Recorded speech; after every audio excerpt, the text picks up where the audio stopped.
C'est l'heure de recevoir notre invité à l'occasion de la visite officielle du roi et de la reine d'Espagne au Maroc. Hier s'est tenu à Rabat un forum économique Maroc-Espagne placé sous le thème du partenariat stratégique et de la croissance partagée entre les deux pays. Pour parler des conclusions de ce forum et des perspectives des relations économiques Maroc-Espagne, nous sommes en duplex depuis notre studio de Rabat avec Rouda Benrazi, directrice générale du Conseil d'affaires économiques Maroc-Espagne. Bonsoir madame. Bonsoir. Alors en quoi ce forum qui s'est tenu hier à Rabat a marqué un tournant dans les relations Maroc-Espagne? Ce forum a marqué un tournant parce que c'était la création, la mise en œuvre de la création du Conseil d'affaires Maroc-Espagne, CMAES. Un conseil d'affaires inédit, vu sa structuration et vu le tour de table qui réunit. Alors, qu'est-ce que l'on veut dire concrètement lorsque l'on parle de croissance partagée entre le Maroc et l'Espagne? Est-ce que vous pouvez nous donner un exemple concret, un exemple de terrain? La croissance partagée, c'est, si vous voulez, un exemple. On va parler par exemple du secteur de l'automobile. Aujourd'hui, en Espagne, on me dit qu'on ne peut plus parler de secteur automobile en Espagne sans parler du secteur automobile hispano-marocain. Il y a une chaîne de valeur partagée, une chaîne de valeur dans la construction des automobiles qui est partagée entre l'Espagne et le Maroc et qui rend le produit final très compétitif dans le marché. Alors aujourd'hui, pour le Maroc et l'Espagne, chacun avec ses forces et ses faiblesses, en termes économiques, il y a la volonté d'une alliance pour créer ensemble de nouvelles opportunités, conquérir de nouveaux marchés. Comment faites-vous ? Notre premier projet dans ce conseil, c'est mettre en relation les entreprises et leur montrer le chemin et les opportunités, le potentiel qui existe entre l'Espagne et le Maroc pour pouvoir développer ces marchés. L'Espagne a un immense savoir-faire dans plusieurs secteurs que le Maroc veut, dans lesquels le Maroc veut se développer.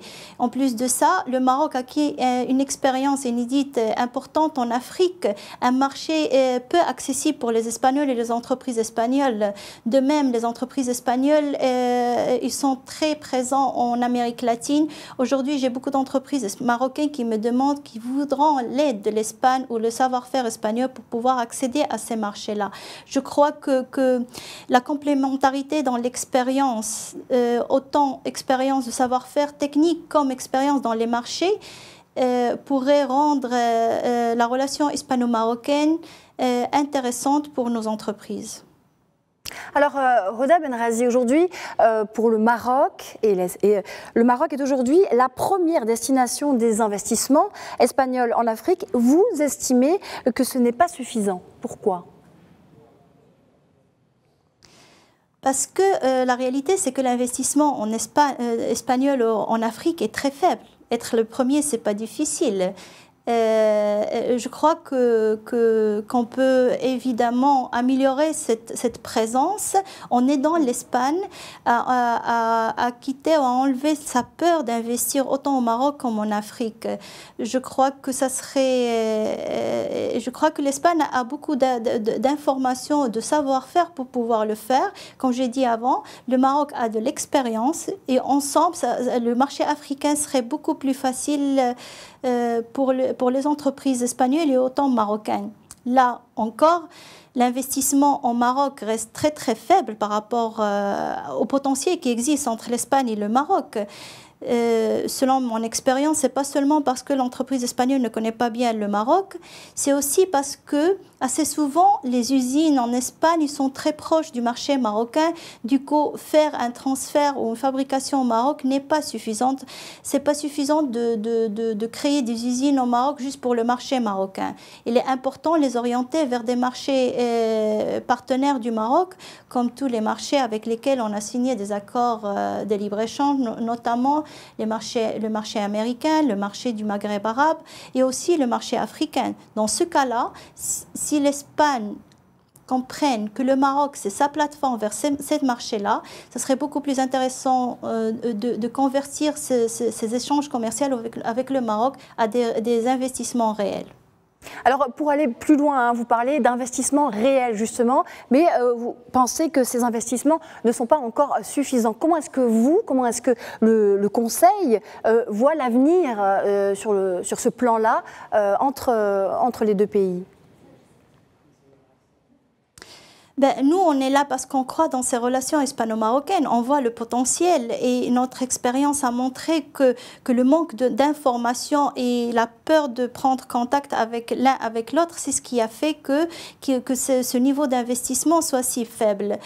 Notre travail aujourd'hui entre le Maroc et l'Espagne, c'est pas d'orienter les entreprises vers des investissements. Les entreprises savent ce qu'ils veulent faire. Ils savent où est le potentiel. Ce qu'on va faire, c'est former pour informer. Il faut leur donner l'information correcte. On essaiera de matcher entre les entreprises marocaines et espagnoles. Déjà, les entreprises qui forment notre conseil, on essaiera qu'ils constituent une force et qu'ils puissent se connaître bien pour pouvoir réaliser et concrétiser ces projets. Alors pour qu'ils se connaissent mieux, justement, plusieurs conventions ont été signées, 11 mémorandums en tout ont été signés. Sur le plan économique, qu'est-ce qu'il faut retenir et qu'est-ce qui va aider à ces relations, d'après vous, en sachant que le chef de la diplomatie marocaine a parlé hier de l'Espagne comme d'un partenaire stratégique naturel du Maroc? L'Espagne est un partenaire stratégique naturel. Mais malheureusement, ce n'est pas traduit dans les relations économiques et surtout sur l'investissement. Et notre conseil, ce qu'il veut faire, c'est orienter nos institutions d'abord et aussi nos entreprises, parce que nos entreprises ont besoin du soutien des institutions et de la sécurité que ces institutions leur donnent pour donner plus d'intérêt à ces relations entre l'Espagne et le Maroc. Les opportunités d'affaires, ils sont énormes. Si on veut parler d'énergie, l'Espagne, il a l'expérience et le savoir-faire, mais il n'y a pas d'investissement espagnol dans ce sens au Maroc. Oui, il y a dans tous les grands projets le savoir-faire et la technologie espagnole. Si on parle d'automobile, hier, dans notre conseil, il y avait plusieurs entreprises d'automobile espagnoles ou d'auxiliaires de l'automobile espagnole qui vont de mieux en mieux dans les relations et dans les projets qu'ils réalisent et les produits qu'ils fabriquent au Maroc. De plus en plus, ils fabriquent des produits avec plus de valeur ajoutée. Si on parle de l'aéronautique aussi et tous les autres secteurs, il y a des secteurs très très importants avec lesquels on peut accéder à des très bons marchés comme celui de l'Amérique. Vu l'expérience des Espagnols, c'est le secteur de l'agroalimentaire, il y a le textile. Je crois dans tous les secteurs qui constituent les métiers fondamentaux du Maroc, l'Espagne et le Maroc peuvent créer des projets très compétents. Roda Benrazi, merci. Je rappelle que vous êtes directrice générale du Conseil d'affaires économiques Maroc-Espagne.